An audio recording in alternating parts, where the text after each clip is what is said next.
An exquisite 12th century bronze Nataraja, beautiful terracotta artifacts from West Bengal, and many more priceless artifacts. Prime Minister Narendra Modi brought back 157 stolen Indian artifacts from his 3-day US trip.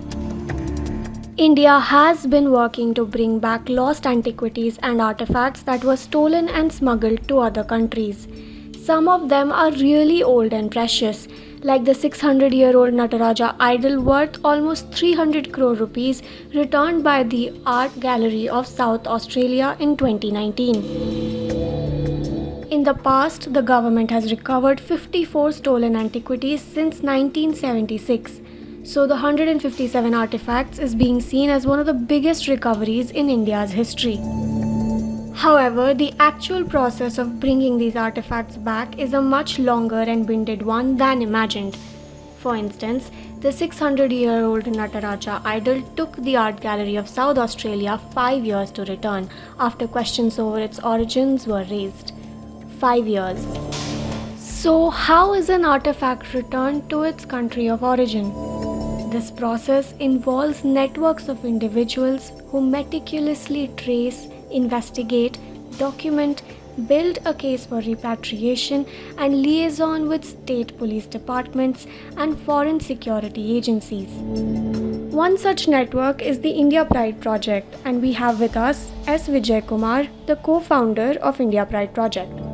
It's a long battle that is going on in the background, and I would say that India at times falls prey to soft diplomacy.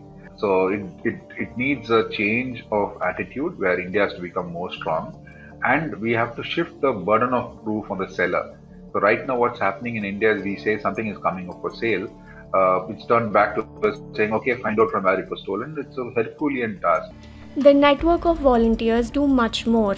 They travel the world, surveying art markets and auction houses in foreign countries, visiting sites in India to zone in on the location from where these artifacts could have been stolen, and scanning every book ever published on Indian art going back to the 1930s to create a digital database for future investigation.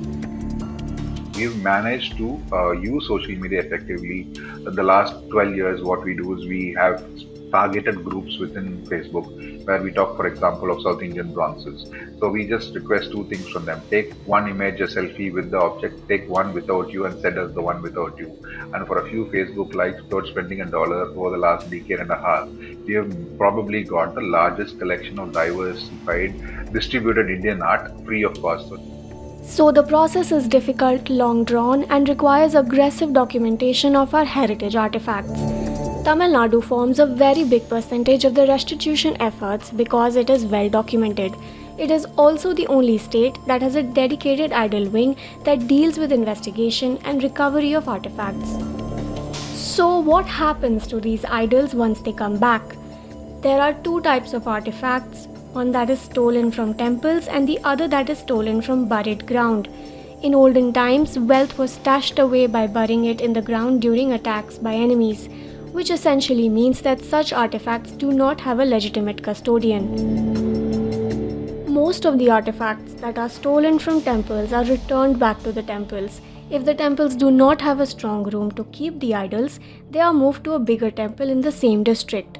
For instance, 3 15th century bronze idols of Lord Rama, Sita and Lakshmana were brought back from the UK to the ancient Rajagopalaswamy temple in Tamil Nadu after 42 years in 2020. Some idols are installed for daily worship while some are taken out only during festivals. Artifacts or idols that do not have a custodian are referred to as orphaned sculptures and go to museums for display. One such museum is the Museum of Stolen Goods and Antiquities in Delhi. Experts want more such museums to be built in every state so that every artifact being recovered could be put on display and not kept in storage. But despite so much hard work, the battle is still on. There are many idols still in foreign countries waiting to be identified and repatriated. Individuals working in this field say that it is important to strengthen the law enforcement, create more teams that investigate art theft in every state, train the customs department to recognize stolen antiquities, and bring out stringent laws to penalize trafficking of cultural heritage. But till then, we will have to go one step at a time. Prabhu Malikarjun and Pooja Das for the Federal.